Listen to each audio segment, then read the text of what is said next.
Assalamualaikum warahmatullahi wabarakatuh. Perkenalkan, nama saya Ikhya Ramadan, kelas 11 TKR 2 SMK Tekmako Pemalang, ingin menjelaskan cara kerja mesin common rail. Mesin common rail dibagi menjadi 3 bagian utama. 1. Bagian penyaluran udara atau air induksi system. 2. Penyaluran bagian bahan bakar atau fuel system. 3. Kontrol elektronik atau electronic control system. Berikutnya, bagian kontrol elektronik control system juga memiliki bagian utama.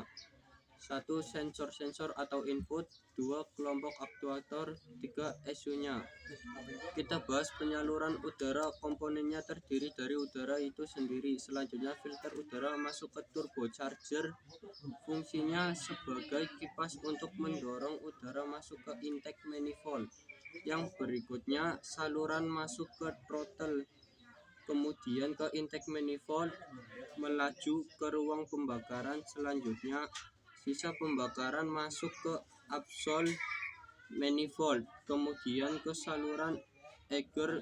Ini nanti dia membuka dan menutup, memberikan sisa pembakaran yang belum terbakar sempurna ke intake manifold untuk dibakar ulang. Berikutnya ada saluran VGT.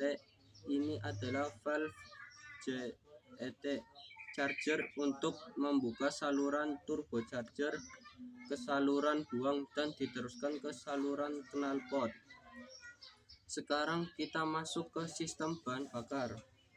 1. Tangki bahan bakar, kemudian ada fuel line, kemudian fuel system dan weather sediment yang berfungsi untuk menyaring kotoran dan air yang bercampur dengan bahan bakar. Kemudian ada fuel pump untuk memompakan atau menghisap bahan bakar dari tangki BBM kemudian menuju saluran SCV.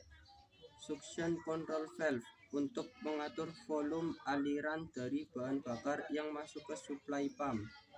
Kemudian supply pump berfungsi untuk memompakan bahan bakar bertekanan sangat tinggi. Berikutnya ada check valve, berfungsi sebagai katup searah meneruskan tekanan tinggi ke delivery L. Ini adalah saluran bertekanan tinggi. Kemudian selanjutnya yang panjang adalah common rail. Kemudian ada injektornya yang menyemprotkan bahan bakar ke injeksinya. Jumlah bahan banyaknya sesuai perintah ECU. Common rail berfungsi untuk menampung bahan bakar bertekanan sangat tinggi yang membagikan ke masing-masing injektornya sendiri. Selanjutnya ada pressure limiter, berfungsi untuk mengatur bahan bakar yang berlebihan yang ada dalam common railnya itu sendiri dan kembalikan lewat full return L menuju ke tangki. Berikut adalah bagian terakhir adalah elektroniknya. Yang pertama adalah sebelah kiri adalah FTS atau full temperature sensor, berfungsi untuk mengatur bahan bakar yang dikirimkan ke ECU. Berikutnya ada sensor WTS, water temperature sensor, yang berfungsi untuk mengatur suhu pada mesin. Dan bawahnya ada sensor CPS, crank pressure sensor, untuk mengetahui posisi poros engkol sendiri yang akan dikirimkan ke ECU.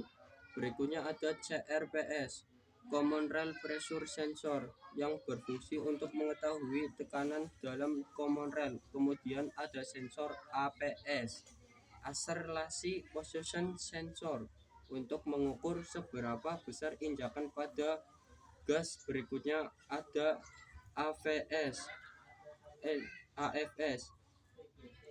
air fail sensor, berfungsi untuk mengukur jumlah udara yang mengalir ke intake ini. Di bawahnya ada sensor ATS, air temperature sensor, untuk mengetahui banyaknya udara masuk ke intake ini. Berikutnya ada kelompok sensor bagian bawah, CMPS, Cam Composition Sensor. Kemudian ada speed sensor, kecepatan kendaraan. Kemudian ada sensor weather signal sensor, yang mempengaruhi starter, sinyal AC dan sebagainya. Kemudian ada globe aktuator yang bergaris warna merah. Yang pertama ada SCV, berfungsi untuk membatasi bahan bakar ke suplai pump ini. Kemudian ada pressure limiter yang membatasi tekanan tinggi yang ada dalam common rail. Berikutnya ada injektor yang berfungsi untuk menyemprotkan bahan bakar ke ruang bakar yang ditetapkan oleh ESU. Selanjutnya glow plug yang berfungsi untuk pemanas tambahan dalam proses pembakaran. Kemudian ada relay yang berfungsi untuk meng-on-off-kan sistem bahan bakar itu sendiri.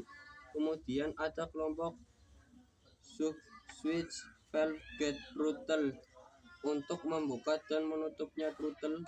Kemudian ada SVEGR untuk mengatur membuka tutupnya EGR. Kemudian switch gate turbocharger atau SVGT untuk mengatur membuka dan menutup kipas turbocharger.